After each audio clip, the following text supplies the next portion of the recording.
My name is Rick Lipson.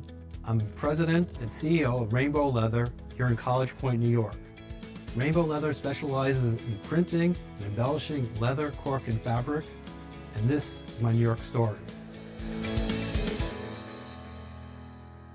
So Rick, thank you very much for telling us your story, for sharing with us the incredible legacy and business that your dad started here in Queens.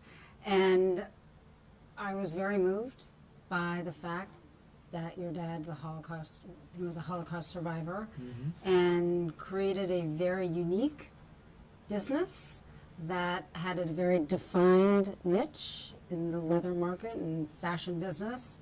And you are a child of Queens. You were born in Jackson Heights. Yep. So give us, if you will, some insights on your dad, his journey, and coming to the U.S.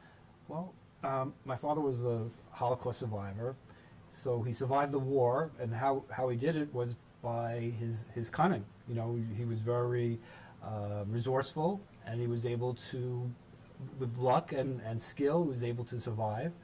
And then he came to this country. And he was in which camp, if you don't mind me asking? He was in a few camps.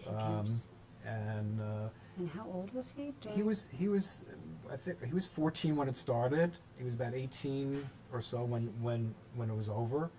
Okay. And when he decided to come to the United States, he had met my mother, and then in Europe. In Europe, after the war.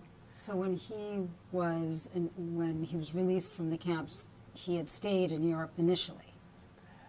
Yeah, well, you were there, and then you had to find your way. many stories just trying to find your relatives. But he did lose his mother, and he did lose the youngest sister, but 3 brothers and 3 sisters survived. Really? And the father. 3 brothers, 2 sisters, and his dad? Well, 3 brothers and 3 sisters. So 7 family members were survived. Survived. They lost the mother and the youngest daughter.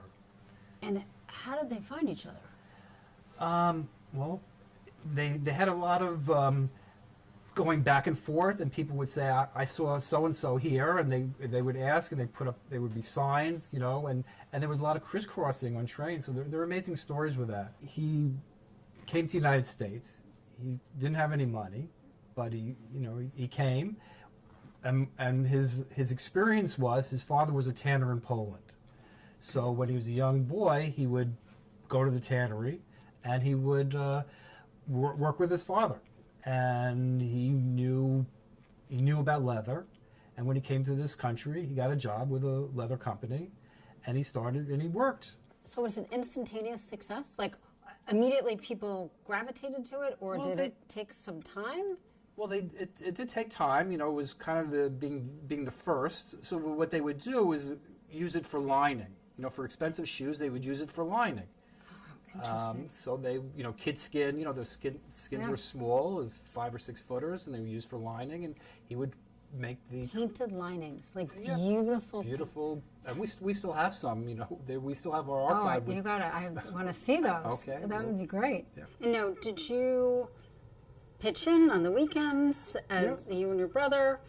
And was his brother involved in the business at all? Oh, his brother had a textile business, but so they were very separate. I worked at both places. You did. I did. And so we were doing the printing, and I was helping. With screen printing, I was doing it, and eventually I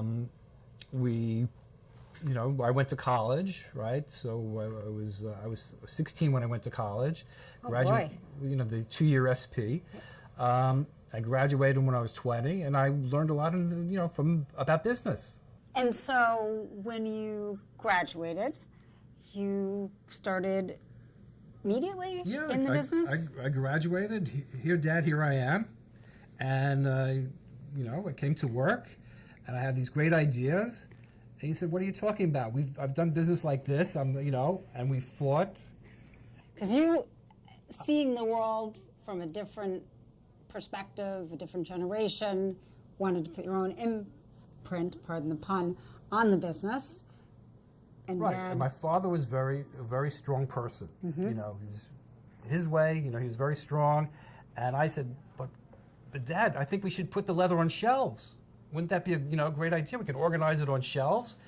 Oh, I'm not spending money for shelves. You know, so everything was a fight. Any idea I had had to fight for. So. did you want to quit? Well, I did. Oh, you did? Okay. I didn't know that. Well, I after like 3 years, I quit. You were done. How much can you fight? No, we no. were fighting, and it was not easy. And you were living at home as well? And I was living at home, although at home we put it under the table. It was very good. We didn't talk about So you checked it at the door, so to speak. We checked it at the door. Okay. So I decided, I went to get a job. I got a job as a territory manager for a Fortune 500 company that made cups and ice cream cones. Okay. So my territory was New York City and the Bronx, and I would call on different people. And I came across someone who made ice cream. And they made Oreo ice cream that was really heavy on the Oreos and was really delicious.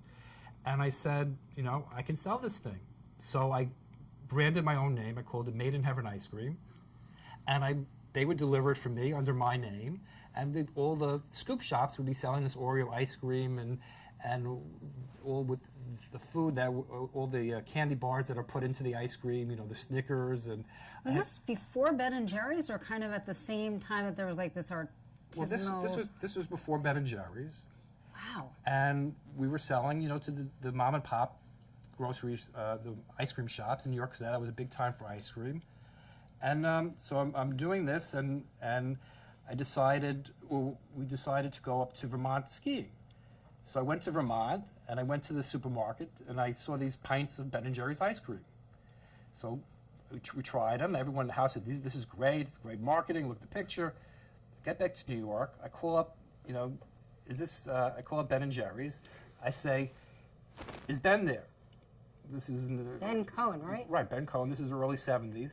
This is Ben speaking. So I said, Ben, I'm here in New York. I'd like to carry your ice cream. I just tried it. It's great. He said, sure, send up your truck. So I had one truck, and I drove it up there. I filled it up. I had an ice cream freezer down here in New York, and I started distributing Ben & Jerry's ice cream. I'm doing this, and I'm pushing and hustling and, getting the ice cream and driving up. And a couple years later, I get a call from my uncle. He said, he sat me down and said, your father's can't handle the business. He's very busy. He can't handle the business. It's too much for him. It's one person, and my father was doing everything, and he had a few people working for him, a secretary and a couple people, but basically running the whole thing, and he was overwhelmed.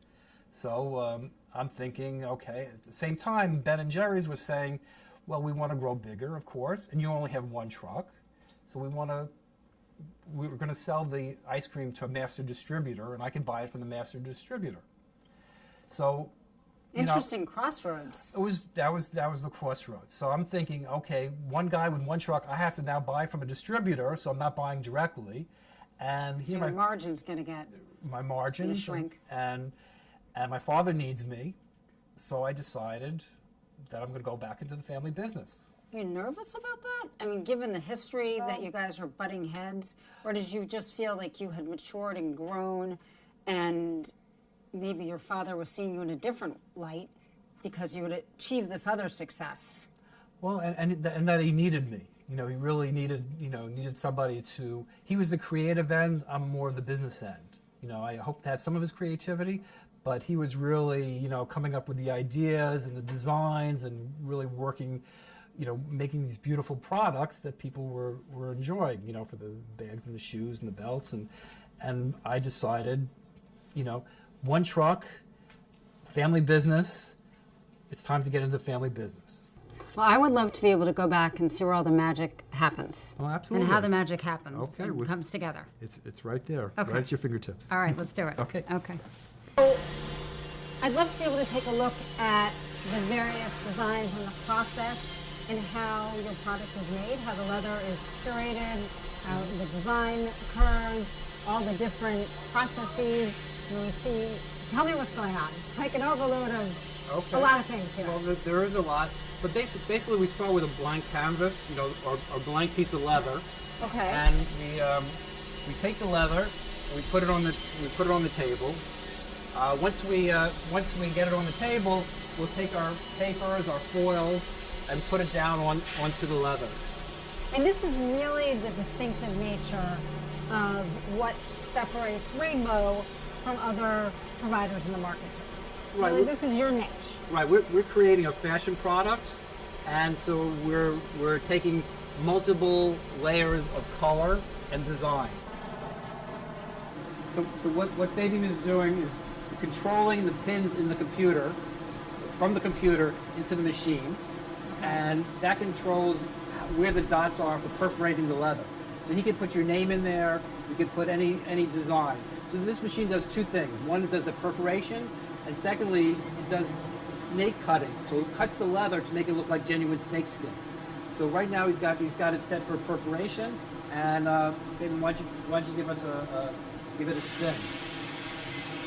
So now the machine goes up and down. There's pins inside, and it's perforating the leather. There's suction underneath that's pulling out the excess. So there's the holes will be clear.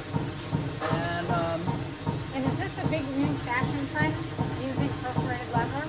Well, perforation's been around for a long, long time, but now we can customize it. You can do any design, so there's no limitations.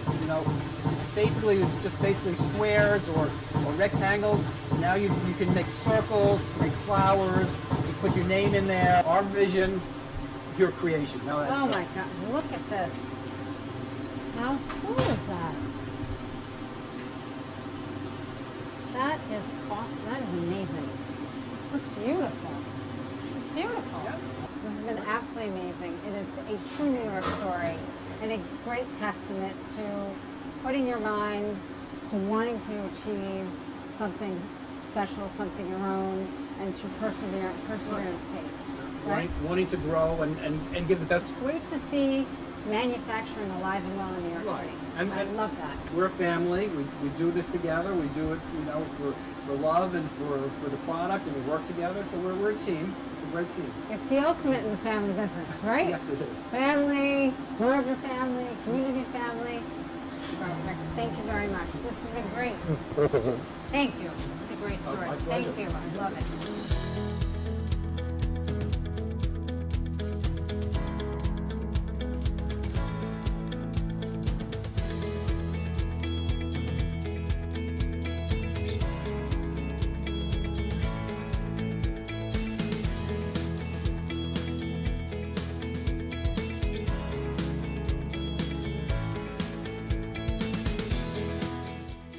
Get more Crains in print and online with Crain's New York Business, our flagship title, and Crain's 5 Boroughs, a new lifestyle magazine and website covering the 5 boroughs of New York City.